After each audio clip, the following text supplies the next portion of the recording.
Another thing, man. We gonna tap on, yo. All right, so a lot of people been waiting for us to talk about this whole Troy Ave thing, man. I hit y'all up last night because I wasn't sure if y'all was in tune what was going on. You know what I mean? Troy Ave been the talk of the town for the last week. Let me give, for those who don't know, let me give y'all the synopsis.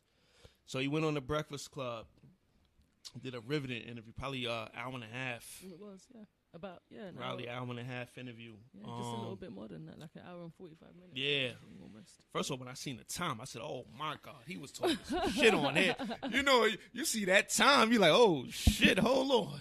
Let me get this my undivided attention. You know you're about to hear some shit. You know what I mean? So, so he cleared up a lot of things. He gave his side to a lot of stories that's been out there. Me personally, I don't find too much of what he said wrong, because at the end of the day, it is his story. You understand what I'm saying? And when you've been through what he's been through, you have that right to tell that story however the fuck you want.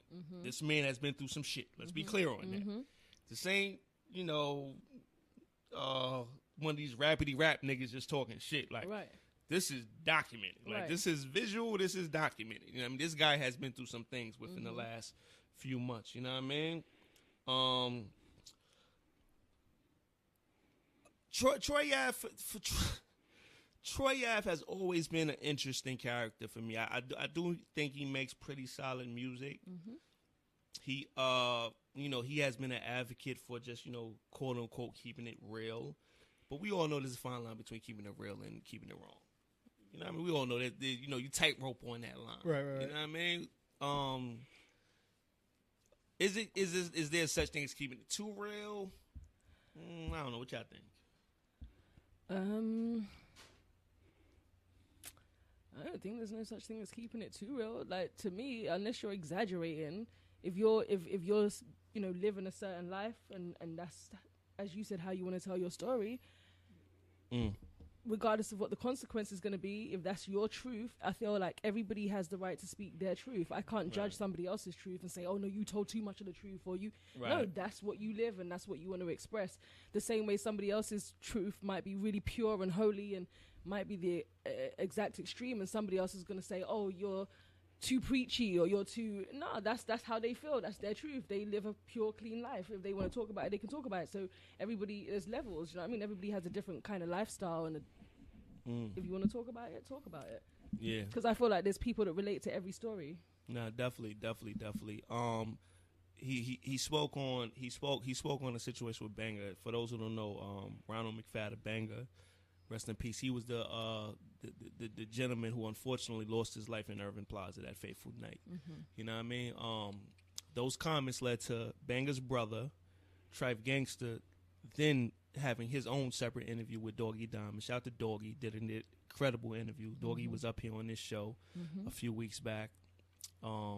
Side note, he doesn't do too many interviews, but he did this show. So, you know what I mean? So yeah, check that out though. You know what I mean? Great interview, and his brother was, I felt the pain in his brother's voice, like real talk, and it was understandable pain because you lost your brother, you know what I mean? And I you know what? Just to hear both sides of the story, both individuals have a right to their sides of the story, you know what I mean? Because we all know there's three sides to every story. Right. Yours, his, and then there's the truth. Right. You know what I mean? Right.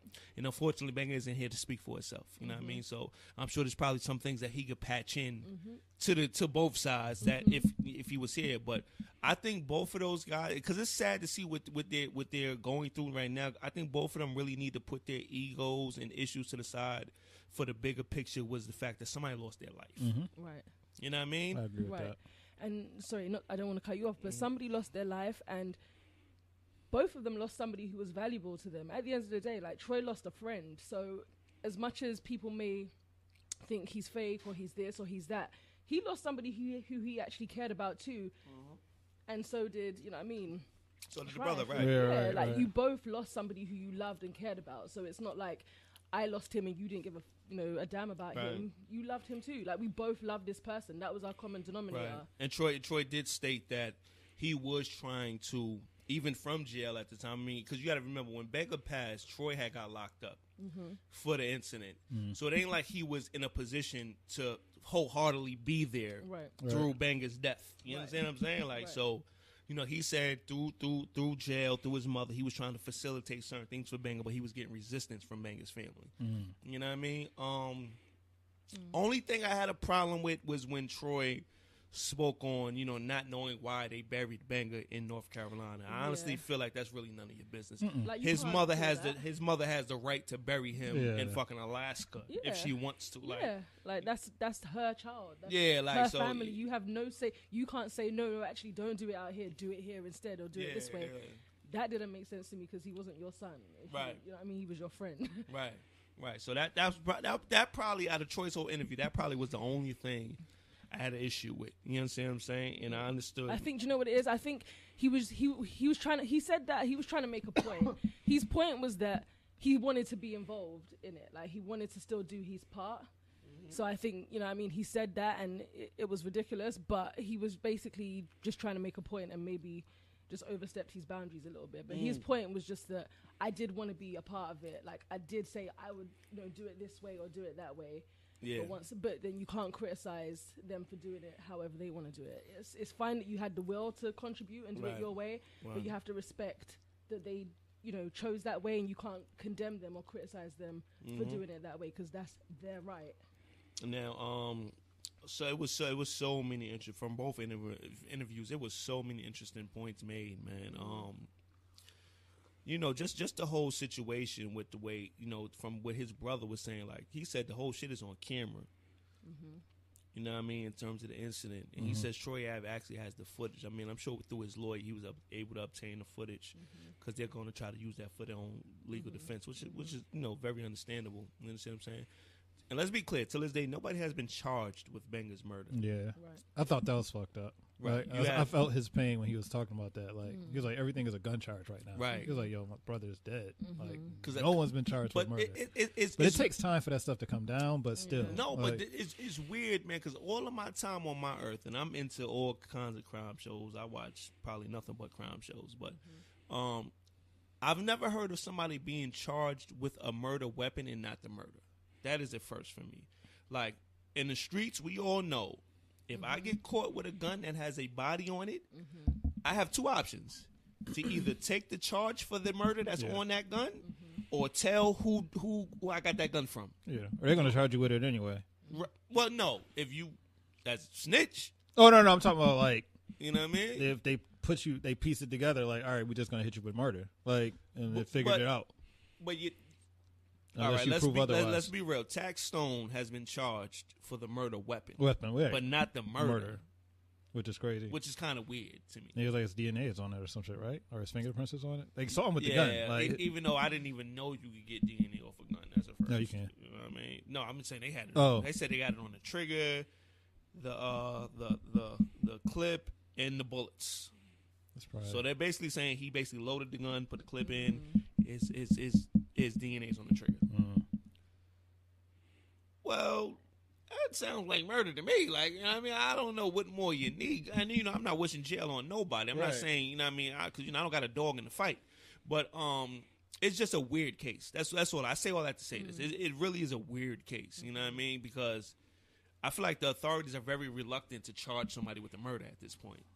You know what I mean? And I know the politics of the situation demands somebody go down for this. You're not going to shoot somebody as in a venue such as Irving Plaza, which is a corporate venue owned by Live Nation. This isn't just some Joe and Schmo rapidy rap spot somewhere in the middle.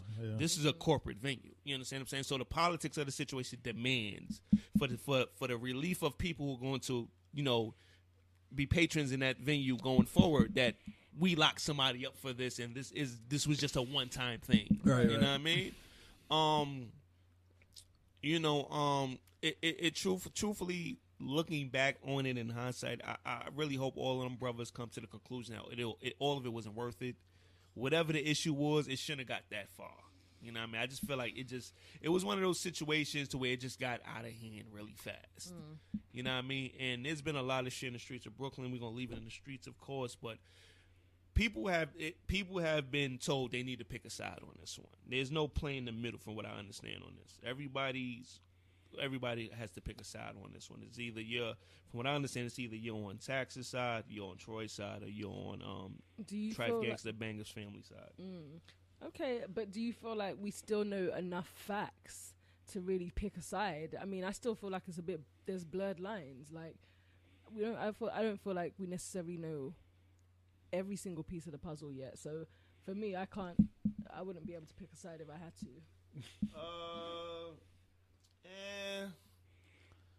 I mean, I ain't with all that picking side shit, because like I said, I don't have a dog in this fight, but I just feel like for those people that are involved with that, you know what I mean? Because this is like some real Brooklyn shit at this point, you know what I mean? It's been a lot of blurred lines, and you know, everybody is like, yo, like I said, man, you listen to Trife's interview, he's straight up like, listen, it ain't no middle ground with this. Right. It's either you over there, or you over here. You know what I mean? Because you know he's clearly, you know, fucked up behind this. Yeah. You know what I mean? Which is understanding. He lost his brother. Of course. You know what I mean? He lost his brother. Of course.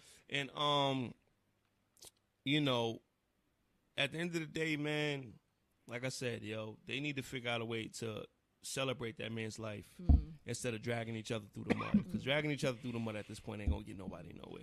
What was interesting to me is there didn't seem to be enough energy directed to the person who actually did the killing. I'm not saying that, you know what I mean, Trife doesn't have a right to be mad at Troy, because that's none of my business. And, you know what I mean, I don't know all of the pieces of the puzzle. However, I feel like the person who actually killed your brother, he's the one who's responsible, regardless of, you know what I mean, any other feelings you have towards somebody. He's the one who actually I think his feeling is, though, which is kind of understandable, that if Banga didn't go there with Troy that night, he'd be alive. You know what I mean? Like, I get that. I definitely get that. What I kind of do feel as well, though, is that hold on, I've got to say this right. You have some situations where, you know how Troy was saying how if he's with somebody and something pops off, he's not gonna run away. Like, if he comes with you, he's gonna. You know what I mean? He's going to fight with you. He's gonna, you know what I mean? So you have those people, and then you have some people who, once they see the drama, they'll excuse themselves. Do you see what I'm trying to say? So yeah, for him, he had some kind of loyalty to Troy, right? That led him to be willing to take a risk. Yeah, man. But hey, it ain't worth dying over, man. Yeah, but that's, you understand what I'm saying? And even hearing Trife describe, you know, just the way it was, like, you know, he's looking at his brother shot dead on the floor and people jumping over him, running around. Right. You understand what I'm saying? That's heartbreaking. I know that was heartbreaking to see that. Right. Especially of course. If he said, you know, one of the gentlemen that was supposedly with them, that's down with the crew, looked at him and kept it moving. Looked at him on the floor and kept it pushing. He said nobody came back for him, right? He said Av stayed with him. Oh, Av stayed with him? Okay. They said Av stayed with him, but, you know, I think that's why Av had to separate himself from a lot of people, because that was his big gripe. Like, you know, he said everybody else, like, just dipped. Like, that shit is crazy. Yeah. You know what I mean? Like, it was just ill just to see so many facts come to light, or, you know, people speaking it as they feel it.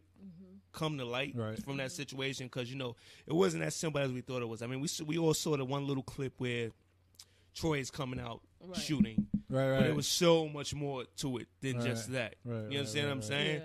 Yeah. So you know, like I said, man, it truly was like some dumb shit. You know what I mean? And like I said, it's just painful that a young man had to lose his life over a couple of guys just not being able to get along. Right. You know, and, you know, this situation's a bad situation. There's so many situations that happen every single day. So, you know what I mean? When stuff like this happens, I feel like it shines a light on stuff that is experienced every single day. So, yeah. You know what I mean? I feel bad, whether it's Troy Ave, whether it's... Yeah, no matter who it is. Ronnie from down the block, whoever. I just, you know what I mean? I hate these situations, period. And then, you know, the bigger picture, it truly is amazing how many lives can be changed in one night. For real. Yeah. In a moment. In a moment. Yeah, that moment changed a lot of people's lives. Yeah, I mean, there was an innocent bystander that got shot, like a woman that got shot. Yeah, I forgot about the woman. Yeah. And you know, big picture wise though, I do feel like Irving Plaza and Live Nation should hold some sort of accountability for allowing that weapon in that venue. I don't give a fuck how it got in there. I feel like the venue has to be held accountable. There got to be some liability, right? For it has to. Stop doing that because I can hear it in my mic. You're going like, yeah, you can hear it. They have to hold some sort of accountability for allowing that weapon in that building, yo. Period. You know what I'm saying? I don't know how they're gonna do it, but they got to. You know what I mean? Because that gun killed somebody. Right. And you know, when we go to a concert, the last thing we're thinking about is getting shot. Okay. I mean, you're in a facility that you feel is secure and safe. right. You understand what I'm saying? Right. So, you know, I think they're partly to blame for the whole situation. No matter who pulled the trigger, chain of events wise, they're partly to blame for that whole situation happening, man. You know what I mean? So, definitely rest in peace, Ronald McFadden, Banga. You know what I mean? Definitely check out both interviews. Very interesting to say the least, man. Check out Troy Ave's interview, which is on the Breakfast Club, and check out Trife Gangsta's interview, which is on Doggy Diamonds TV. You know what I mean? I think you'll pull a lot from all of it, and then you know you come to your own conclusion on it. You know what I mean?